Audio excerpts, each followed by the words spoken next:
Hey, good morning. Welcome to Foreigner in the Philippines. I'm sitting out on our, at the moment, our abandoned red house porch, and Beth's still working away in the guest house, which is where we're camping out at the moment.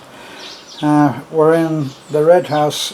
I'm remodeling the red house so that we can finally settled into it like it was supposed to be. Thank you, all of you, for the support that you've given us while we're looking at the work in progress pics.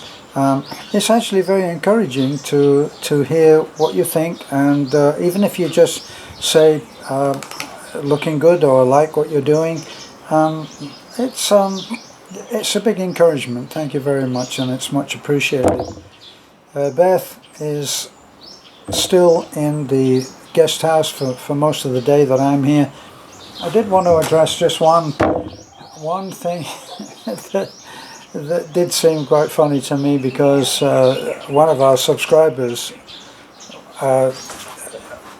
gave a message that was specially for Beth, and she said, "Why don't you stop wasting," I'm paraphrasing now, okay, I'm not reading from it, but the lady thought that Beth was wasting her master's in business administration by not having a job.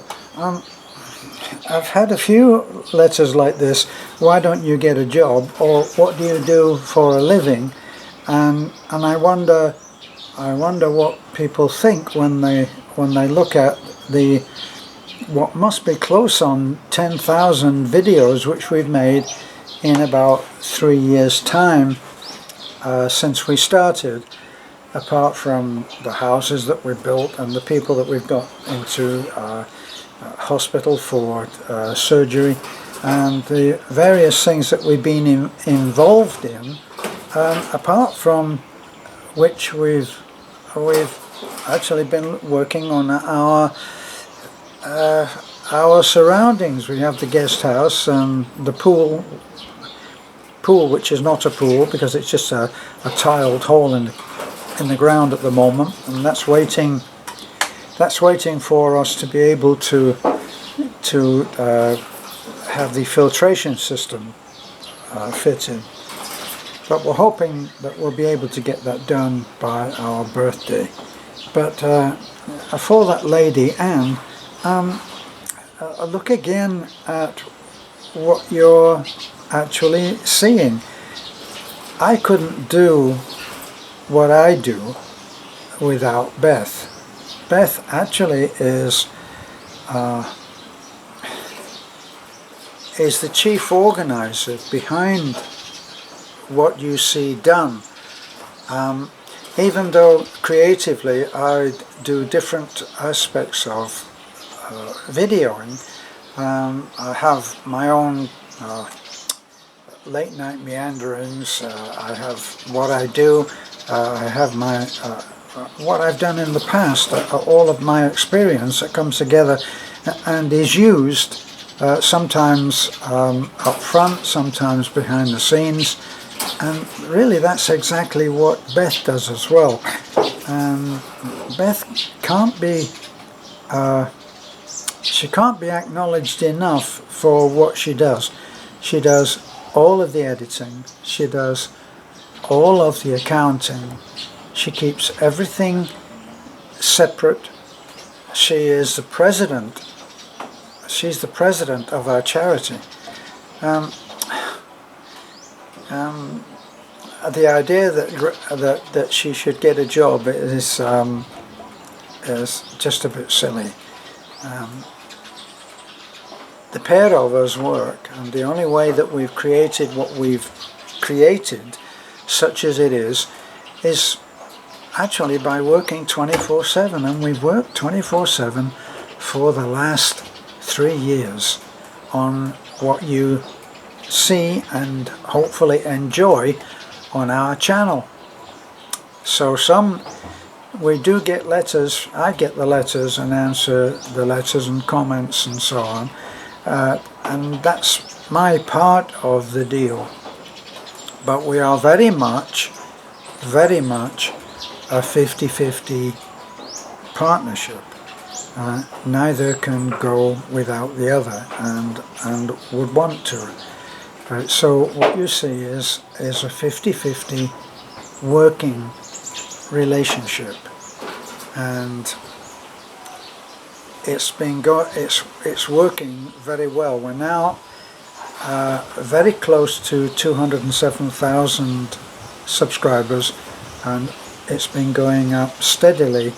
The number has been going up steadily for new subscriptions just lately, and we thank everybody for that, and we thank and welcome those who have arrived recently. Thanks. Your support is very much appreciated, and we welcome you to our YouTube family, which is how we think of it. Okay, so that was really what I wanted to make a comment on. Now I go on to my day of doing my remodeling. I did a lot of this kind of work over my life, so what some of you may not realize is that I actually built this house. Now, when we first came out here, we had very little. This is the crazy thing about, for those who say, who think that Filipinos marry foreigners only for money. It really isn't true in every case. I'm sure there are cases where some Filipinos do that, and probably there is money there, but for Beth there was no money. I didn't have any money. We were pretty much rock bottom. I'd failed to receive a letter, which is very important as far as the US and any government that's providing a pension. For someone who's out in the Philippines, it's very important that you answer the dead or alive letter, and that's a letter that they send out once a year, and they want you to sign that letter and send it back in the same envelope. And this is very important, because if they don't get the answer to that letter within the specified time, which is usually about 6 weeks, they assume that they need to stop your pension. They assume, I'm guessing they assume you're dead. That's why I call it the dead or alive letter.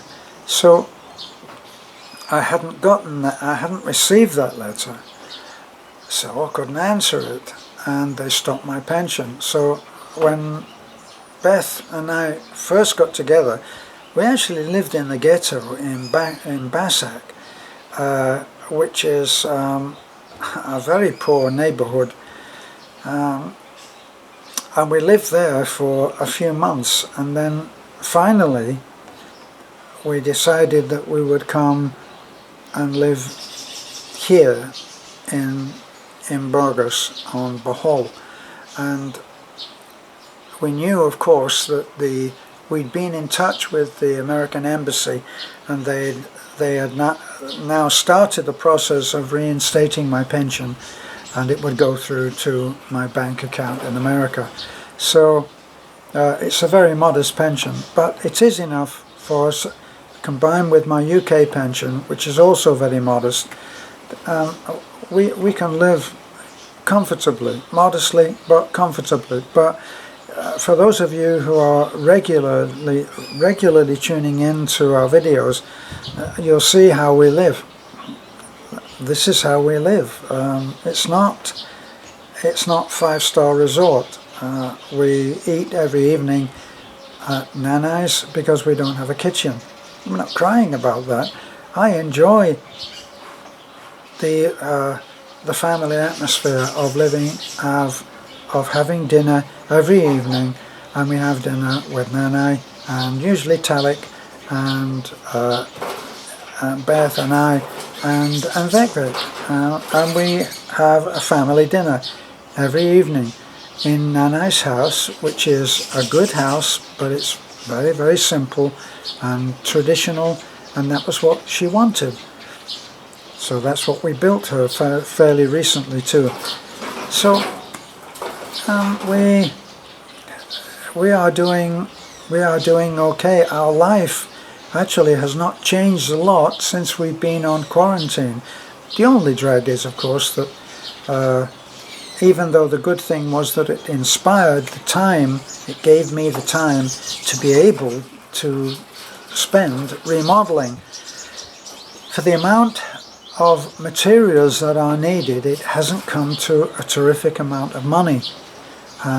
We may have spent 10,000 pesos so far, maybe a little more, and we have stockpiled enough materials. I think we may need paint and stuff like that, but not much more, and that will take us to the electrics, and that will be the next hit.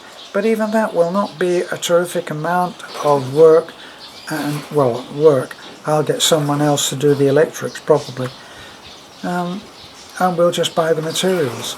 So we're moving along, and our life has not really changed that much, except that we are able to spend more time together, even though I have to walk from one house, the red house, over to the guest house to have coffee and sit with Beth, which we do every day, obviously several times a day, because as Beth often reminds me, I'm not an 18-year-old anymore. So if I start to feel a little bit tired, I take a break, and I try to pace myself on that. So it's been tough getting back into work. As I say, I built a house, and I built it in the way that I built it. If you've looked at the videos now of the wall that we've stripped out, you can see underneath that it's all in metal stud, and I built it that way because we had no access by truck. We couldn't get a car up to Nana's house.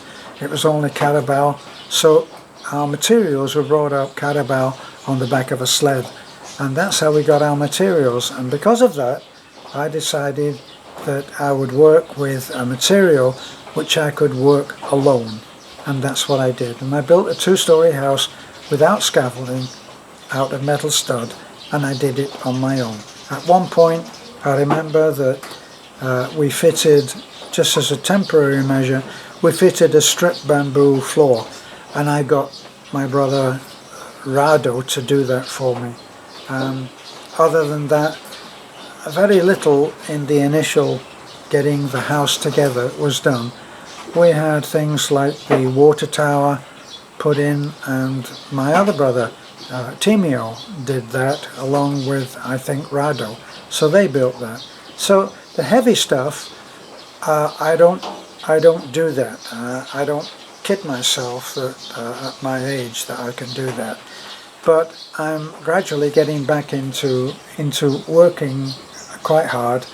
And my only regret is that I didn't do it sooner, because when you start to get to a certain age, you will atrophy very, very quickly, and what usually happens is that people give in to that, and because of that, the quality of life will sink. It's tough to meet the challenge, you know. It's tough, it hurts, there's pain, but you have to work through that. And what actually starts the pain, in other words, the shock that the body goes through of, hey, we're working again, are you kidding me? Once you get over that, your body starts to acclimatize itself to working again. The muscles start to work, and everything begins to get into better shape, better working order. Okay, well, that's enough waffling, I think. Thanks for looking in and for listening. Bye for now.